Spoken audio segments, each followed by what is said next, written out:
Hello दोस्तों। आपने ये अपने बहुत सारे दोस्तों से सुना ही होगा। कभी कोई कुछ कहता है कि देखो यार मेरा काम नहीं चल रहा है। अभी तो मैंने बिज़नेस शुरू ही करा था और अभी मुझे लॉस आ गया। मेरा काम नहीं चल रहा है। मैंने दुकान खोली, दुकान बंद हो गई। एक्चुअली ये एक बहुत ही जनरल डायलॉग है, लेकिन डायलॉग नहीं, एक्चुअली सच्चाई भी है।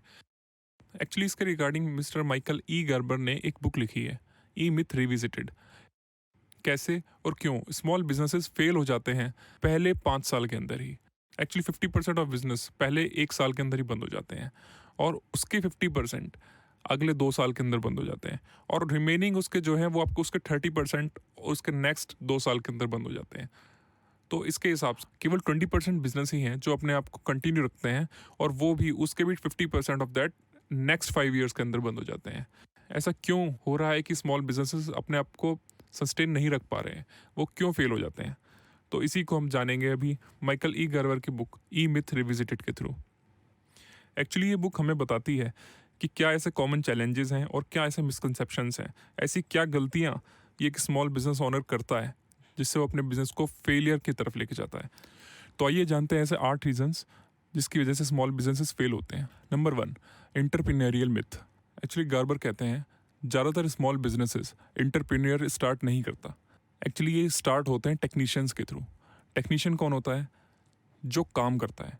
आपने कोई भी फैक्ट्री देखी होगी या कोई भी कंपनी देखी होगी, उसमें कुछ लोग होते हैं। सबसे ऊपर सबसे पहले बिजनेस ओनर होते हैं जो मालिक होता है। उसके अंडर में मैनेजर्स काम करते हैं और उन मैनेजर्स के अंडर में टेक्नीशियंस काम करते हैं जो वहाँ पे एक्चुअल में हाथ से काम करते हैं, कोई भी टेक्निकल टास्क कंप्लीट करते हैं।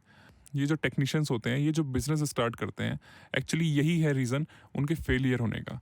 इसके लिए आगे हम बात करेंगे। एक्चुअली एंटरप्रेन्योर जो होता है, एंटरप्रेन्योर एक माइंडसेट होता है कि कैसे बिजनेस को रन किया जाता है। उसके अपने कुछ गोल्स होते हैं। और जो टेक्नीशियन होता है, कि टेक्नीशियन केवल ये देखता है कि आज उसको क्या काम करना है।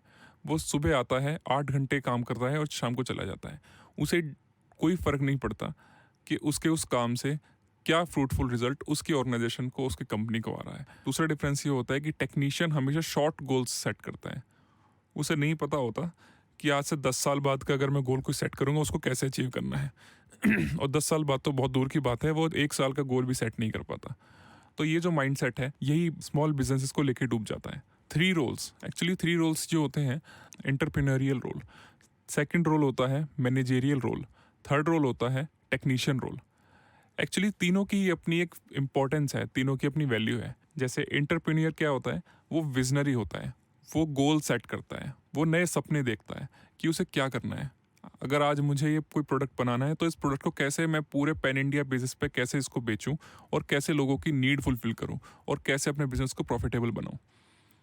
Second, manager. एक्चुअली जो एंटरप्रेन्योर जो होता है, जो जो गोल देखता है, जो ड्रीम देखता है, उस ड्रीम को फुलफिल करने के लिए एक स्ट्रक्चर की ज़रूरत होती है, एक प्लानिंग की ज़रूरत होती है, एक स्ट्रेटजी की ज़रूरत होती है, मॉनिटरिंग की ज़रूरत होती है। तो उसके लिए मैनेजर मैनेजर का रोल ये होता है कि चीज़ों को ऑर्गेनाइज करना।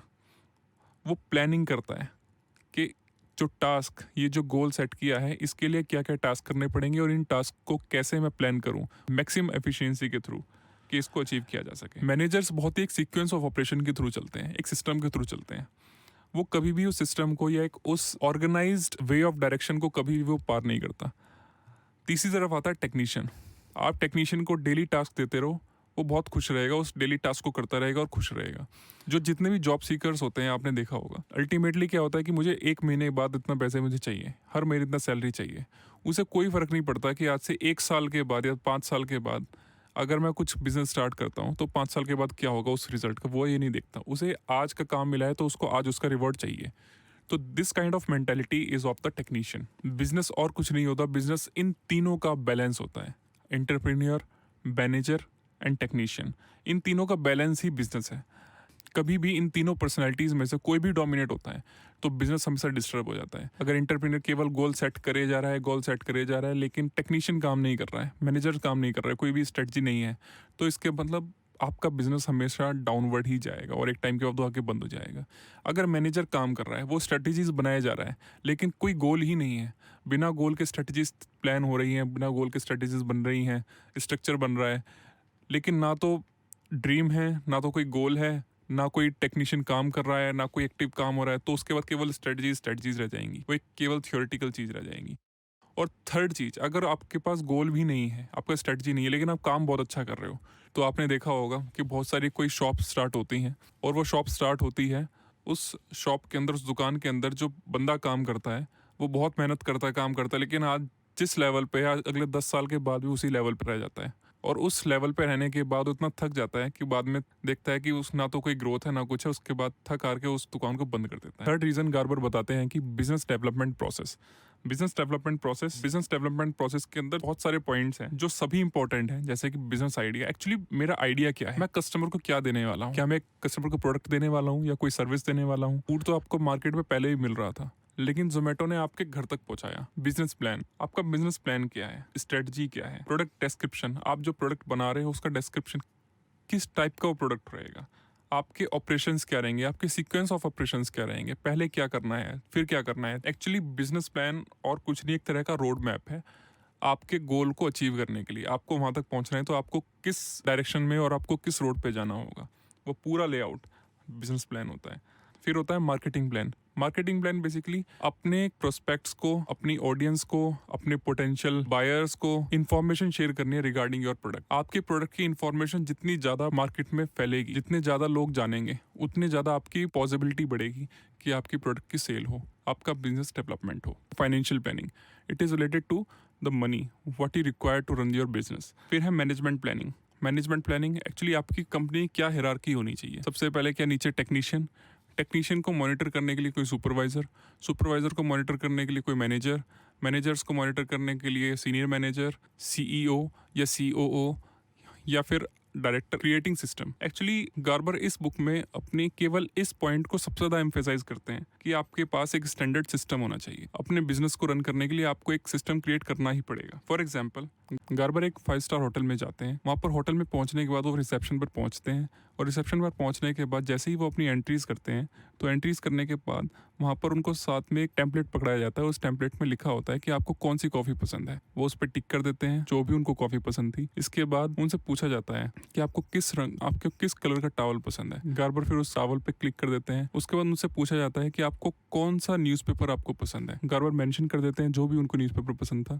गार्बर उसके बाद अपने होटल रूम में चले जाते हैं, और उनके बाद जो भी वहाँ पे सर्विस पर्सन होता है वो उनको प्रॉपर ग्रीट करके उनका सामान लेके जाता है और उनको वहाँ पे छोड़ के आ जाता है। जैसे ही वो नेक्स्ट मॉर्निंग उठते हैं, वो देखते हैं कि उनकी टेबल पर सेम कॉफ़ी बिल्कुल प्रिपेयर्ड रखी थी, और उनकी टेबल के ऊपर सेम न्यूज़पेपर पड़ा था जो एक दिन पहले उन्होंने रिसेप्शन पर वहाँ पे मार्क किया था। फिर उसके बाद गार्बर दोबारा उस होटल में फिर कभी जाते हैं, और उनका फिर सेम चीज़ यही होती है, और वो बहुत खुश होते हैं।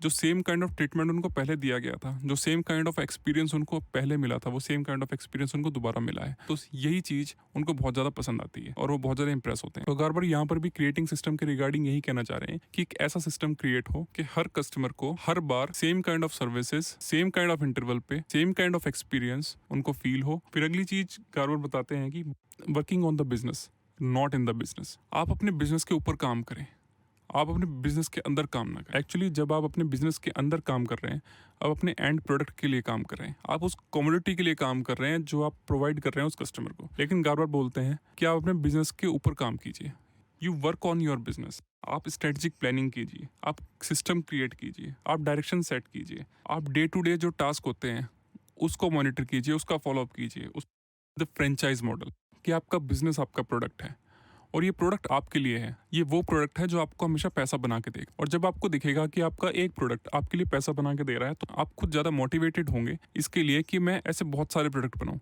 और जब मैं ऐसे बहुत सारे प्रोडक्ट बनाऊंगा, दैट मीन्स मेरा एक प्रोडक्ट मेरे लिए अगर 100 रुपये बना के दे रहा है, तो ऐसे मेरे 4 प्रोडक्ट 100 रुपये बना के देंगे, तो मेरे पास 400 रुपये होंगे।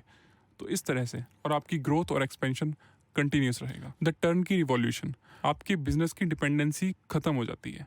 दैट मीन्स आपका बिजनेस अब आपके ऊपर डिपेंड नहीं है। जब तक आप ऑफिस के अंदर रहेंगे, जब तक आप अप्रूवल्स देते जाएंगे, तभी तब आपकी सेल्स या कोई भी आपका बिजनेस ग्रो करेगा। नहीं, आपने एक सिस्टम क्रिएट कर दिया। अब कोई भी इंक्वायरी, किसी भी कस्टमर का कंसर्न अगर सिस्टम के अंदर आता है, तो वो रिजॉल्व होके जाएगा बिजनेस डेवलपमेंट प्रोग्राम। अगर एक बिजनेस, अगर आज भी उसका टर्नओवर अगर 1 CR है, और उसका 1 साल बाद भी उसका टर्नओवर 1 CR है, और उससे 10 साल बाद भी उसका अगर टर्नओवर 1 CR है, दैट मीन्स वो स्केल कर ही नहीं रहा है। और एक्चुअली वो अपने आप को डिग्रेड करता जा रहा है, क्योंकि इन्फ्लेशन के हिसाब से प्रॉफिट्स और उसके जो मार्जिन हैं वो रिड्यूस होते चले जाएंगे। तो हमेशा business profitable and along with that scalable होना चाहिए।